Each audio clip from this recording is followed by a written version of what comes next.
Assalamualaikum warahmatullahi wabarakatuh. Halo teman-teman, selamat datang di podcast Inspirasi Islam. Oke guys, jadi di pembahasan kali ini kita akan membahas sesuatu yang sangat penting, yaitu etika kepemimpinan dakwah dalam Islam. Sebelum kita masuk ke podcastnya, mau nanya nih, kira-kira kalian tahu nggak apa itu kepemimpinan dalam Islam? Tahu? Nggak tahu? Tahu guys, kepemimpinan dalam Islam itu suatu amanah yang harus dijalankan dengan penuh tanggung jawab. Nah, apalagi kepemimpinan dalam dakwah. Pemimpin itu tidak hanya mengajak lewat kata-kata, tapi mengajak lewat sikap dan perilaku. Nah guys, jadi beberapa menit ke depan kita bakal bahas teori dan implementasi kepemimpinan dalam Islam. Nah, halo teman-teman. Jadi di sini kita udah sama Kak siapa namanya? Alia Zahra. Iya. Nah, di sini ada kalian nih. Kira-kira menurut kalian gimana sih apa itu kepemimpinan dakwah dalam Islam? Tolong dong jelasin secara simpelnya gimana, biar teman-teman di rumah juga pada paham. Nah, kalau dalam Islam, kepemimpinan disebut juga sebagai amanah. Seorang pemimpin memiliki tanggung jawab untuk membimbing, mengarahkan, dan melayani umat menuju kebaikan. Dan Rasulullah SAW bersabda bahwa setiap manusia adalah pemimpin dan akan dimintai pertanggungjawaban atas kepemimpinannya nanti di akhirat. Artinya, kepemimpinan bukan hanya milik seorang kepala negara atau pemimpin organisasi, tapi juga orang tua, guru, bahkan diri kita sendiri. Dalam konteks dakwah, seorang pemimpin harus mampu menjadi teladan yang baik. Dakwah tidak cukup hanya dengan ceramah, tetapi juga dengan akhlak dan tindakan yang nyata. Seperti itu sih kalau menurut saya. Coba dong kasih contoh kira-kira sehari-harinya dalam pemimpinan dakwah tuh kayak gimana? Contohnya tuh kayak kita nih jadi pemimpin buat diri kita sendiri, kayak misalkan kita beribadah, sholat, kuliah, itu sama aja kayak pemimpin untuk diri kita sendiri gitu. Jadi guys, benar kata Kak Alia tadi. Jadi setiap orang itu adalah pemimpin bagi dirinya sendiri guys. Kalau misalkan kita nggak bisa memimpin diri kita sendiri, maka hidup kita bakal nggak tertata, waktunya berantakan, gitu kan Kak Alia? Iya betul. Halo guys, jadi selanjutnya kita bakal tanya-tanya nih sama kakak di samping kita nih. Halo guys, nama aku Kakak Nais. Tadi mau ditanyain dulu, ini namanya kata gua ge.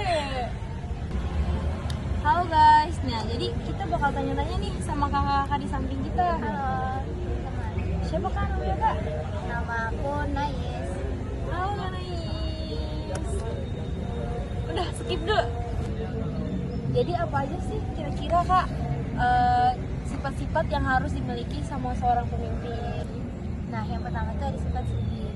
Nah, sidik itu artinya jujur. Jadi seorang pemimpin itu harus berkata benar dan dapat dipercaya. Jadi seorang pemimpin itu harus memiliki sifat hormat juga kepada orang sekitarnya. Coba dong kak contohin kira-kira apa kita gimana bisa disebut sidik itu?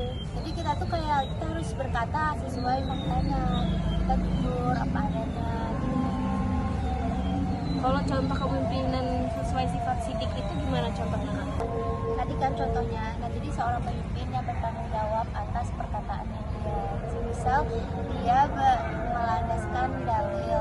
Nah itu dalilnya itu benar-benar dalil yang ada di dalam Al-Quran atau hadis. Jadi dia tidak membuat dalil. Seperti itu. Guys. Jadi intinya kepemimpinan dakwah itu kita harus dapat dipercaya ya, harus berkata benar. Jadi kira-kira apalagi kak sifat-sifat yang harus dimiliki seorang pemimpin? Jadi yang kedua itu ada amanah. Dia bertanggung jawab atas tugas yang diemban.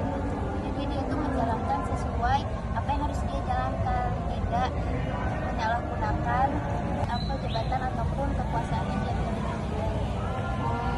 Baik kak. Oh jadi kepemimpinan sifat-sifat kepemimpinan dakwah itu selain harus berkata jujur, kita juga harus nggak boleh menyalahgunakan kekuasaan, guys. Selanjutnya setelah sidik, amanah, terus ada apa lagi kak? Nah, yang ketiga itu ada tabligh. Nah, itu kayak dia menyampaikan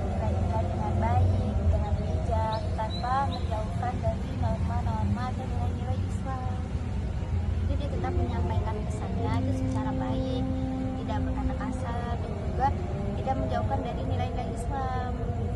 Oh, jadi gitu guys, kita harus menyampaikannya dengan baik. Jadi nggak boleh ya kak ya kalau misalkan kita nyampainya keluar dari norma-norma Islam, itu nggak boleh berkata kasar, nyampeinnya harus baik dan benar gitu ya kak ya. Oke, selanjutnya ada apa kak? Selanjutnya itu ada fatonah, yaitu dapat dipercaya. Benar gak sih? Coba ya, skip dulu. Jadi selanjutnya ada apa lagi kak? Yang keempat itu ada fatonah. Contoh itu harus memiliki wawasan yang luas. Nah, dia juga harus mengerti kondisi masyarakat di sekitarnya, gitu, apa yang dibutuhkan. Gitu. Jadi dia menyampaikan materi sesuai apa yang dibutuhkan oleh masyarakat. Oh, jadi itu ya kak ya. Keempat sifat yang harus dimiliki seorang pemimpin. Iya, Kak. Yang pertama itu ada apa kak? jujur. Ada jujur. Yang kedua ada tablik.